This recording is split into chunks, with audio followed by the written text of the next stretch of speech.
Good morning, hockey fans. This is Stephen Heisler with HeisHockey.com, the Victorious Hockey Company, and the Junior Hockey Discussion Group on Facebook. You are watching the Junior Hockey Morning Show. We are on the World Sports Broadcasting Network. That is WSBN.TV, YouTube, X, Facebook. Hopefully today you're watching from home, from work, listening in your car, wherever you are. We hope that you enjoyed your weekend in hockey, and we'll move into today's topic. A good coach can be everything for a young player. Let's be clear. The wrong coach can easily destroy the spirit of just about any hockey player. The wrong coaches always find a way to break what was never broken. Hockey coaches have a lot of responsibility. They not only have to teach the game, but also motivate their players and help them improve. What makes a good coach? Here are 5 qualities that effective hockey coaches possess. 1, they are great communicators. They can communicate clearly and effectively with their players. They understand that each player is different. Look, this year we have dealt with guys that were really good X's and O coaches, very good at the hockey part of the equation, horrendous when it came to communication. Some coaches you'll see on the resume, it's 1 year and out, 1 year and out, 1 year and out. They never stick with the team for more than a season. Why is that? Record wasn't bad. So what gives? Why does that team not do well late in the third period or late in the last third of a season? Coach is a poor communicator.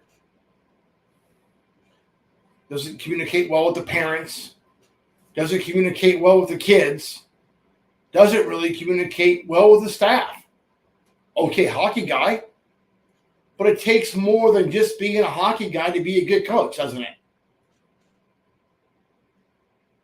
2, they have a positive attitude. Hockey can be a very emotional game. If the coach is always negative, it can bring the whole team down. Positive coach, on the other hand, can help lift the team and keep them motivated. And it's hard. Late in the season, things aren't going so well. You're about a 500 team, and the coach is getting a little edgy. Coach is not engaging. Coach is on the bench, arms crossed, watching the game like a spectator. Isn't really doing much interacting with the players. He's standoffish. If he has something to say, more times than not, it's going to be a negative. That guy's attitude rubs off on the team. And that team will usually go down the tubes, first round of playoffs.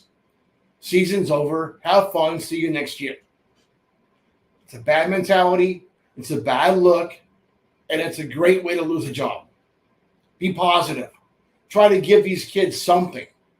Because although the game may be just a stopping point or a job for you, it's everything to these kids.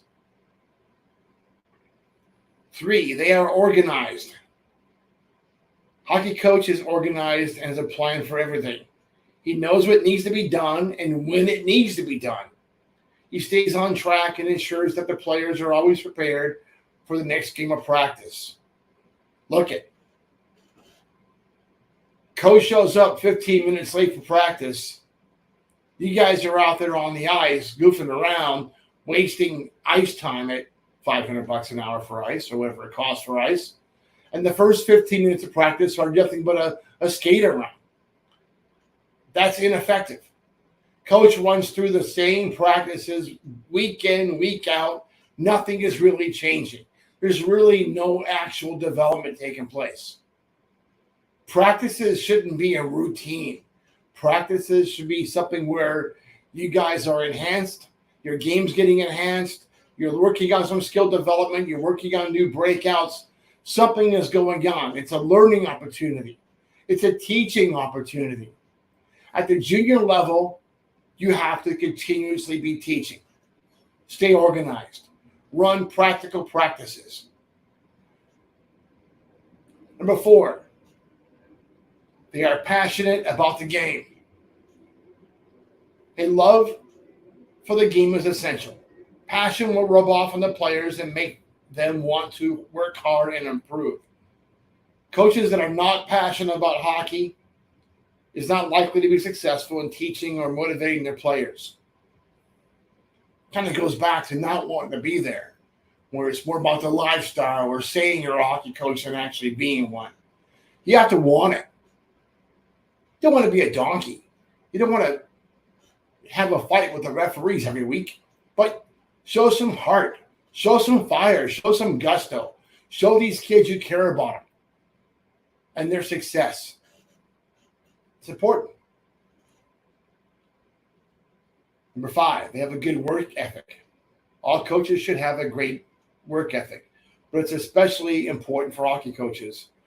They have to set an example for the players. If the coach is not working hard, then the players won't be working hard either.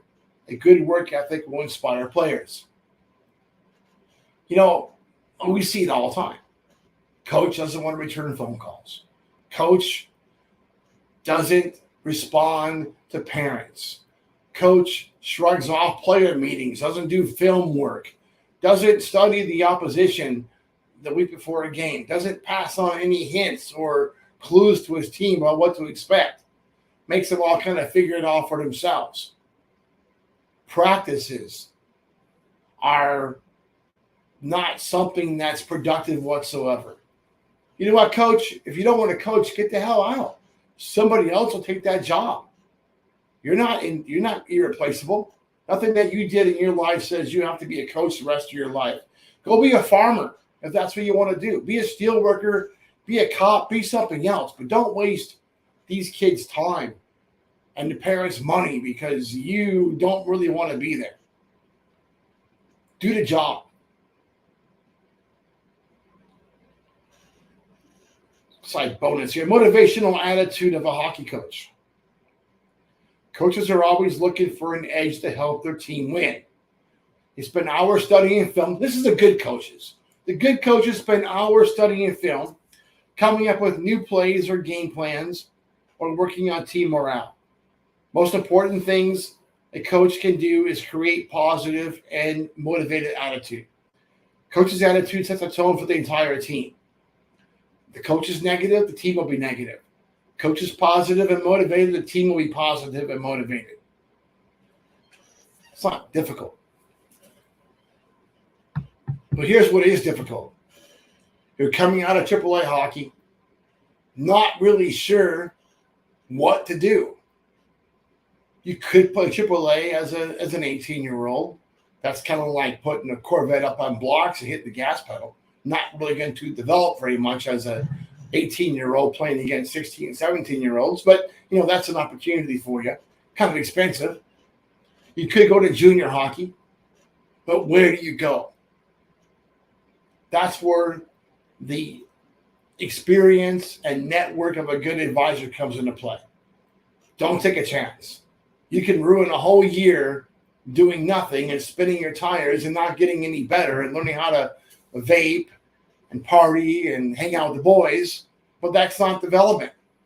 Here's what I can guarantee you. If you're 18 years old and you go to one of those teams and it becomes more of a boys in the hood fest and not much hockey development, you will be with that at that level of play the rest of your career. And you'll play college club hockey and you'll end up in men's league pretty quick. But if you want to take the game seriously, you want to climb the ladder of development, you're my kind of player. I want to talk to you.